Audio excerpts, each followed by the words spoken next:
ያለው ስራ ለሱ ብቻ ሳይሆን ግቢ ውስጥም ላሉ ሰዎች አርአያ የሆነ ተግባር ያከናወነ ነው። አይ ቲንክ ብዙ ደብሩ ነጋሽ ያስፈልጋል ኢትዮጵያ ላይ። አይናቸው ሁሉ ጊዜ አረንጓዴ ነገር ላይ ነው። ሳያው ትዝታ ሳሳሉ አይሄዱ። የሰው ልጅ መነሻ የሆነችባት ሀገር የስልጣኔ መነሻ የሆኑ ሰዎች አገራችን ምድረ በዳ ስትሆን ማየቱ መቼ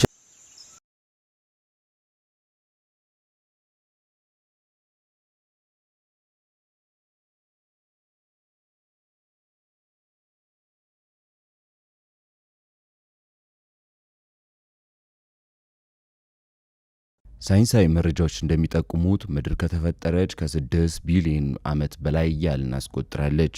በዚህ ዕድሜ ውስጥም በውስጡ የያዘቻቸው ሕይወት ያላቸው የተፈጥሮ ገጸ በረከቶቿን ለዘመናት አስማምታ ለመኖር ያላሰለሰ ትግል አድርጋለች።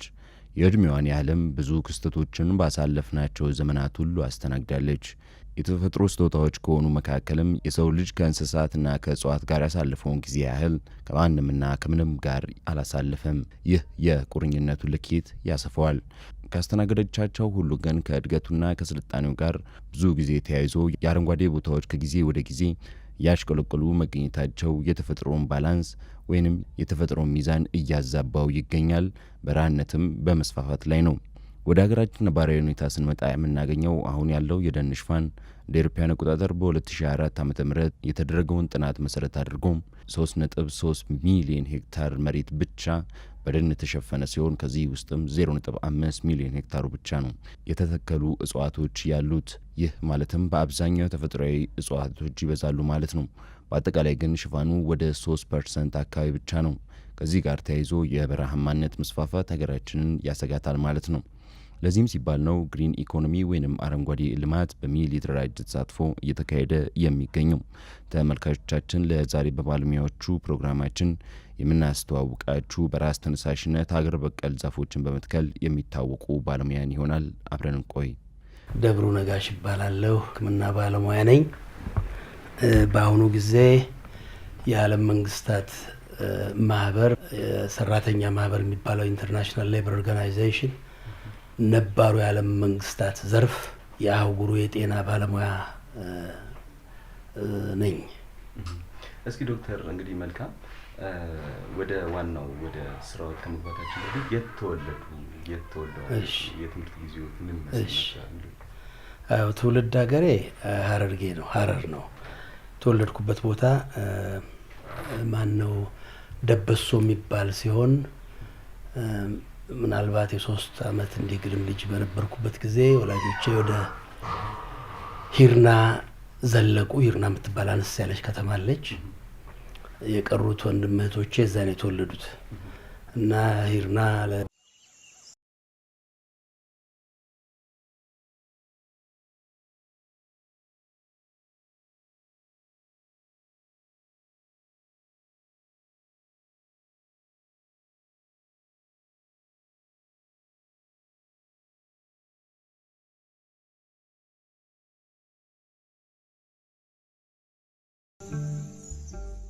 ባለሙያው ወደዚህ ስራ በምን አጋጣሚ እንደገቡም ይናገራሉ።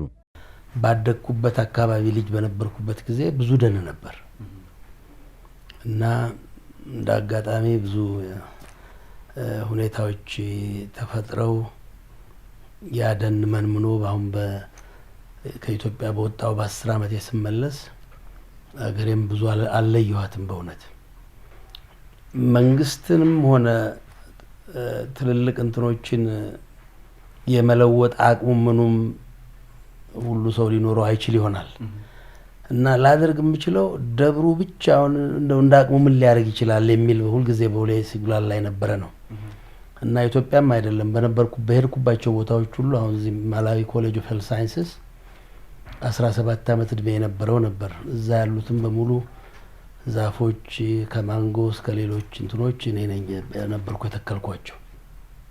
ብዙ ለውጥ ያመጣል የሚል አይደለም ግን ለህሊናዬ ላደርጋት የምችለው አሁን ከሰዎች ጋር አንድ ነገር ላደርግ ቢባል የትየለሌ ነው ጣጣው ችግሩ። ስለዚህ ላደርግ የምችላትን እስቲ እንደው ላደርግ በሚል ነው እና ፈቃደኞች ሆኑበት አሁን ዩኒቨርሲቲዎች አካባቢ ያልበየቦታው እንደየአቅማችን እሱን የማድረግና ኢሴ ውስጥ አንድ 205 የኛን ወጥ ዛፎች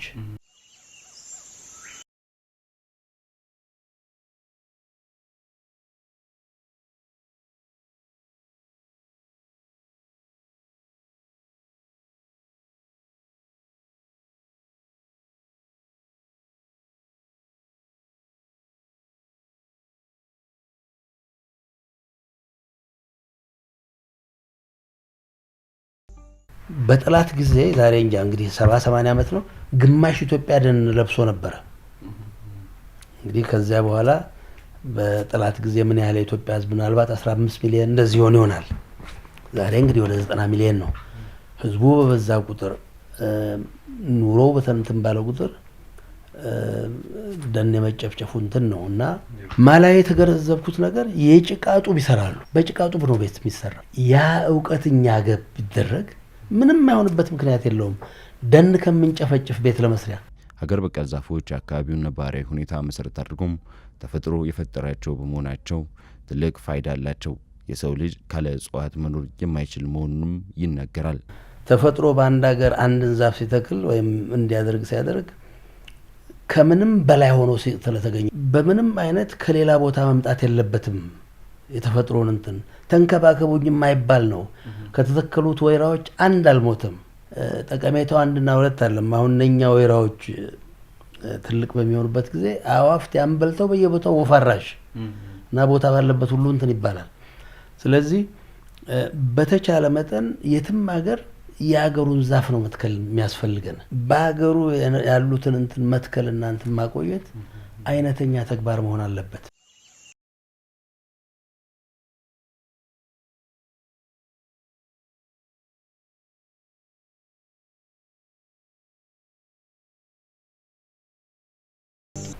አሁን በአማርኛና በኦሮምኛ ልጠቅሰው ይችላል። እንጨት ሰበረ ነው ይባል የነበረው እንጂ ደንቆር ዛፍ ጨፈጨፈ አይደለም። ወይም ሞፈር ይቆረጣል ዛፍ ወጥ ግን የባላገሩ ሰው ቆራን ነው የሚለው። ቆራን ጨብሲኔ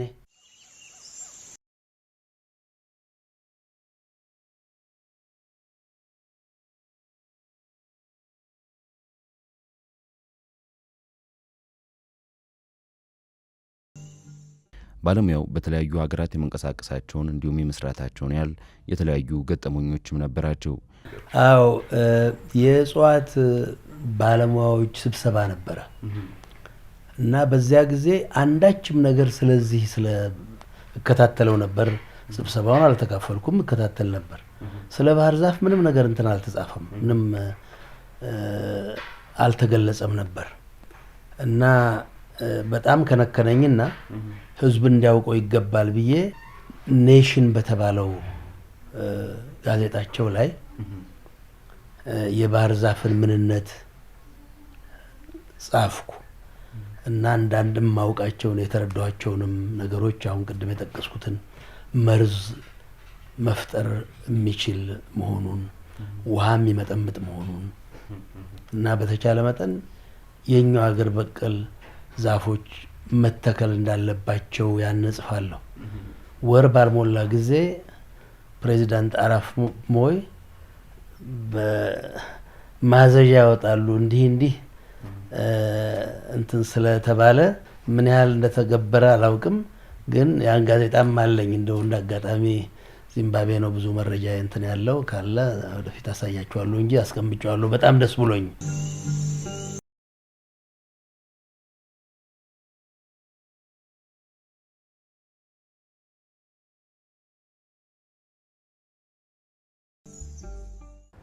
መሃን የሆነ ሰው ልጅ መውለድ ባይችል ሊያደርግ የሚችለው ዛፍ ይትከል፣ ለዘመናት መጠሪያ ይኖረዋል ይላል። እናት ኢትዮጵያን ሀገራችንን የማየው እንደ እናት ነው። እናት ርቃነ ስጋዋን እንድትታይ የሚሻ የለም። እንግዲህ ለእናት እናትን ማጌጥ ማኳኩ እንትን ኩላ አምራ መታየት እንደምንሻ ሁሉ ሀገራችንም በእጽዋት በተለይ በተወላጅ እጽዋት መሸፈኑ የእያንዳንዱ ዜጋ ግዴታ ነው ባይ ነኝ። አረንጓዴ እጽዋት ፋይዳቸው የትየለሌ ሆኖ ሳለም እንክብካቤ በስፋት የማይደረግላቸው ለምን ይሆን? ለዛ መመንመን ትልቁ ምክንያት የነበረው ሰፈራ የሚባለው ሁኔታ ደን እየጨፈጨፈ ነው ቤት የሰራው። ደግሞ የህዝቡን ብዛት አንድ እንትን ነውና ምንድነው እንግዲህ በእኔ በእንትኔ መንግስትንም ሆነ ትልልቅ እንትኖችን የመለወጥ አቅሙ ምኑም ሁሉ ሰው ሊኖረው አይችል ይሆናል እና ላደርግ የምችለው ደብሩ ብቻውን እንደው እንዳቅሙ ምን ሊያደርግ ይችላል የሚል ሁሉ ጊዜ በሁሌ ሲግላል ላይ ነበረ ነው እና ኢትዮጵያም አይደለም በሄድኩባቸው ቦታዎች ሁሉ አሁን እዚህ ማላዊ ኮሌጅ ኦፍ ሄልዝ ሳይንስስ 17 ዓመት እድሜ የነበረው ነበር። እዛ ያሉትም በሙሉ ዛፎች ከማንጎ እስከ ሌሎች እንትኖች እኔ ነኝ ነበርኩ የተከልኳቸው። ጋና ዛፍ ቢቆረጥ ይላል አገሬው፣ ዛፍ ቢቆረጥ አማልክቱ ይቆጣሉ፣ ዝናብ ይነፍጋሉ። ምክንያቱም አማልክት የሚያድሩት ዛፍ ላይ ነው የሚል እምነት አላቸው። ቅድምም እንዳልኩት ግንኙነቱን አሁን ዛሬ ሳይንስ የሚለውን ግንኙነትን ባያውቁት የዛፍ መመንጠር ተፈጥሮ ላይ ምን እንደሚያስከትል አያት ቅድመ አያቶቻችን ያውቁታል ይሄን ነገር። በጠላት ጊዜ ዛሬ እንጃ እንግዲህ 70-80 ዓመት ነው ግማሽ ኢትዮጵያ ደን ለብሶ ነበር። እንግዲህ ከዚያ በኋላ በጠላት ጊዜ ምን ያህል ኢትዮጵያ ህዝብ ምናልባት 15 ሚሊዮን እንደዚህ ይሆናል። ዛሬ እንግዲህ ወደ 90 ሚሊዮን ነው። ህዝቡ በበዛ ቁጥር ኑሮ በተንተን ባለው ቁጥር ደን የመጨፍጨፉ እንትን ነውና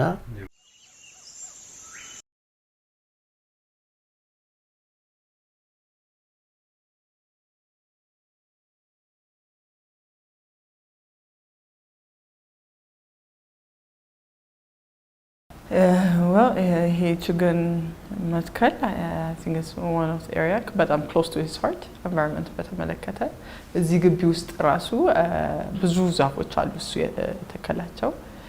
ከዚህ ፎቅ ላይ ሆኖ ከኔ ቢሮ ይታያል። actually የተለያየ ሰውም እንዲያረግ በጣም encourage ያደርጋል። actually የሚቀርቡት ሰዎችን ተሰባስበን እንትከል ይላል።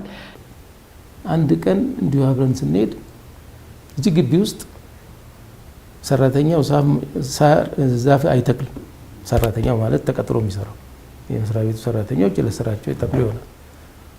አንድ ቀን እንደዚህ ስንሄድ ይሄን ዛፍ ታውቀዋለህ? እኔ ነኝ እኮ ችግኙን እዚህ የተከልኩት። እዛ ጋር ደግሞ ስንሄድ ይሄንን እኮ እኔ ነኝ ወይራ ይሄንን እኮ የተከልኩት። አሁን ይኸው አድጓል እንደዚህ። በጣም ደስ ይለኛል በየጊዜው መጥቼ ሳይውልኝ ወይ ይሄ ሰውዬ እንደው ምን አይነት ዝንባሌ ቢኖረው ነው። እኛንም የልማት ፍቅር እንዲኖረን ያደረጉን ሰው ናቸው። በጣም ነው የምናደንቃቸው እኛ በእውነት እና አትክልቶችን እያመጡ እንድንተክል አድርገውን እዚህ ያው ወይራዎች በየጫካው በየቦታው ተተክለዋል። እነዚህ ወይራዎች ጠቅላላ እነሱ ናቸው ያስተከሏቸው፣ እሳቸው ናቸው እና አጋጣሚ ደግሞ ያው ጥሩ ሆነው በቅለዋል ወይራዎቹ። ከአንጀት ተለቀሱ እንባ ይገድሉ ይባላል። ከልብ ያሰሩት ነገር መጨረሻው ያምራል። በዚህ ቀድሞ የአፍሪካ አዳራሽ ይባል በነበረው ግቢ ውስጥ ዛሬ ኢሲኤ ወይም የአፍሪካ የኢኮኖሚክ ኮሚሽን ቅጥር ግቢ በእያንዳንዱ የአፍሪካን የዓለምን ሀገር በመወከል ያህል ወደ 205 ናቸው የተተከሉት እጽዋት በግቢው ውስጥ እና ኮሶ አንዱ እጹብ ድንቅ የሆነ እጽ ነው። በዚህ 2500 ሜትር ከባህር ወለል በላይ የሚያድግ እንትን ነው። ሀጀኒካ አቢሲኒካ ወይም የኢትዮጵያ መድኃኒት ይባላል በሕክምናው ቃል። ለረጅም ጊዜ የኢትዮጵያን ሕዝብ ያገለገለ ታላቅ ዛፍ ነው። እንደምታዩት እጅግ ውብም ነው። በ3-4 ዓመት ባልበለጠ ጊዜ ውስጥ ነውና ከ3 ሜትር በላይ ያደገው እና የቀሩት እንደምታዩት የኢትዮጵያን ዛፎች ናቸው። ዋንዛ ማነው ወይራ፣ ግራር፣ ጥድ፣ ዝግባ ይሄን የመሳሰሉ ናቸው።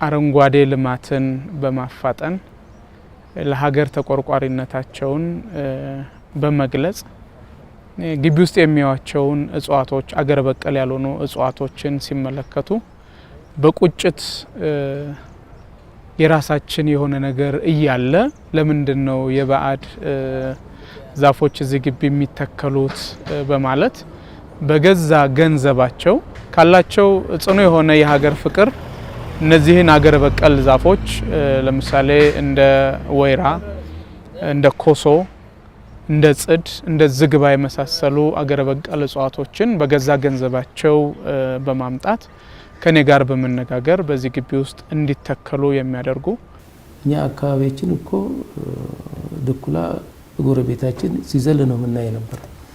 ግን ደኖች በመቆረጣቸው በመጨፍጨፋቸው እንስሳትም አብረው የጠፉ ናቸው እና አንድ ቦታ ላይ ክፍተት ሲያዩ መትከል ይፈልጋሉ። አትክልት እንደዚህ የተገኘውን ይሄ እኮ ወይራ ነው ታውቀዋለህ፣ ይሄ እኮ ዝግባ ነው ታውቀዋለህ፣ ፈልገው አምጥተው ይተክላሉ።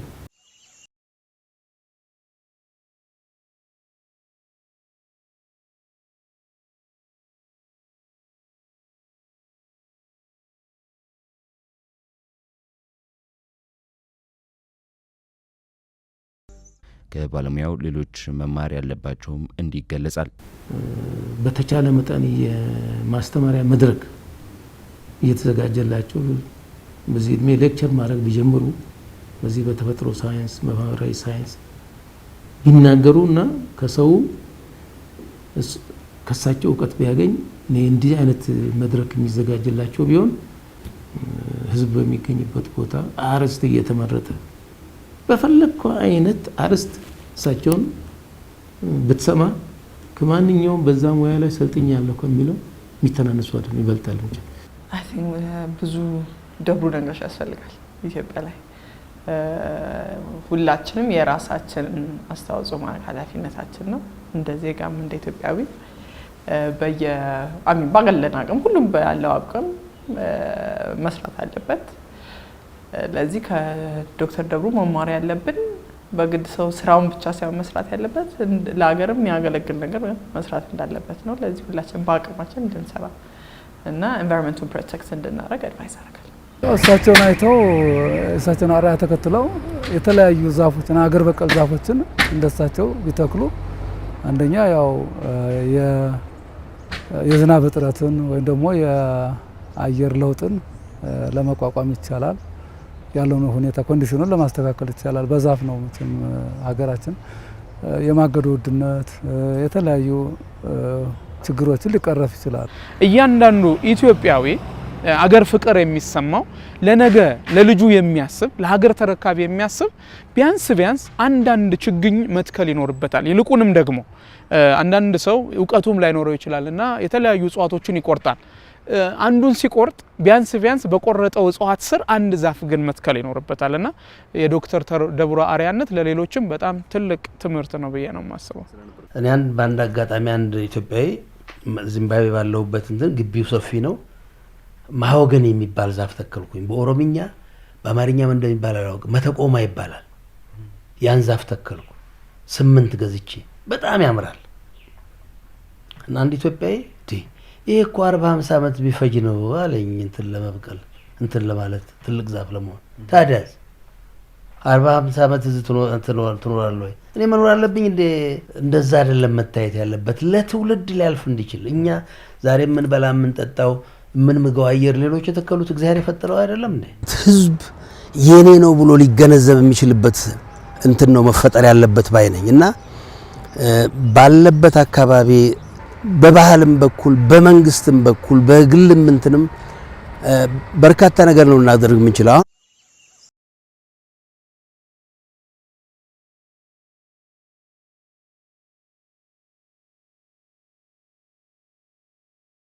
በበርካታ እርከን ነው መደረግ ያለበት። ዩኒቨርሲቲዎች ወጣቱን ተማሪ ትምህርት ቤትስ እንደ ትምህርት መደረግ አለበት። ተፈጥሮ ስነ ተፈጥሮ ተብሎ ልጆች እንዲያውቁ መደረግ። በጠላት ጊዜ እንደሰማሁት 50% በላይ የኢትዮጵያ እንትን ደን ነበረ።